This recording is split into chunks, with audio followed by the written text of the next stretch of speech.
な感染症法、それからまたコロナ対策について、総理にご質問をいたしますが、その前に、この国会の喫緊の課題であります、旧統一教会の被害者救済、これについてもご質問させていただきます。まず、その要であります与野党協議会、その与野党協議会での議論、被害者救済法案に対するその議論が残念ながら難航しております。そして与党は被害者救済の新法を先送りすると発言をされています。しかし、総理もよくご理解のとおり、消費者契約法改正だけでは、ほとんどの被害者の方は救済をされません。そして、被害者の方たちは待ち望んでおられます、この新法を。ぜひですね、この被害者救済の新法を先送りすることなく、今国会で成立させるべきと考えますが、岸田総理のリーダーシップのもと、これをやっていただきたいと思いますが、ぜひお答えをください。岸田内閣総理大臣。まず、与野党協議会につきましては、政党間の議論でありますので、この政府としてコメントは控えなければならないのかもしれませんが、本協議は重要であると考えています。また、議論が進むこと、政府としても大いに期待をしております。先延ばしするという正式な発言があったというふうには承知はしておりませんが、ぜひ議論、これは行っていただきたいと思っております。そして政府としましても、その与野党協議での議論、これを参考にしながら、将来に向けての被害発生を防止し、救済を容易にするための必要な法制度の見直し、これを進めていかなければなりませんし、今進めているところであります。いずれにせよ速やかに検討を行い、準備ができたものから臨時国会に提出をしていきたいと考えております。また、被害の救済に向けて、関係者の皆さんからもお話を聞かせていただく、こういった場もぜひ持たせていただきたい、このように思っております。早稲田ゆき君。総理、できることからということですと、消費者契約法の改正だけにとどまってしまう可能性もございます。そうではなくて、このほとんど救済されない、この改正だけでなくですね、新法でぜひこのマインドコントロール、これが課題となっているわけですけれども、マインドコントロールによる悪質献金、これを規制しなければ、何の意味もないんです。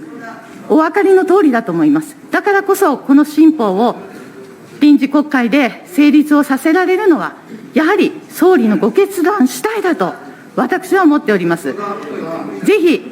聞く耳を持つ、そして被害者の方に寄り添う総理ですから、その決断をしていただきたい。もう一度お答えください。この新法についてお答えください。岸田内閣総理大臣。先ほどもお答えいたしましたが、政党間の協議が続いている中で、政府としてコメントすることは控えますが、この議論は重要であると認識をしており、そして議論の行方を見ながら、政府としてできるこの法制上の対応、これを準備し、この国会にできたものから提出をしていきたい、このように思っています。そういった姿勢で、与野党の協議、しっかり注視していきたいと、政府でも思っております。早稲田ゆき君。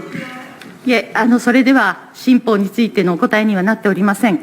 ぜひですね、新法、これをやっていただかなければ、被害者の方たち、待ち望んでおられます。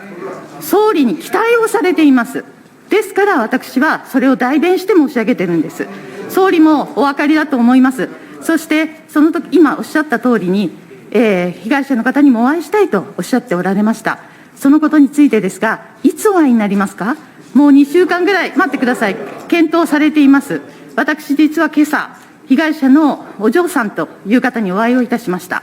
1億円以上悪質献金を、お母様がなさってしまって、そしてそのお嬢さんでありました。大変ショックを受けました。こんな巧妙なやり方で、マインドコントロールで、人をそうやって詐欺的な行為でやっていく、そうしたことに私は憤りを覚えています。ぜひ総理も一日も早く会っていただけたら、その思いに寄り添える、11月11日からは東南アジアへの外遊が入っています。ぜひ来週にもお会いになっていただきたい、そのことを切にお願いしたいのですが、総理、来週にも会っていただけますでしょうか。岸田内閣総理大臣。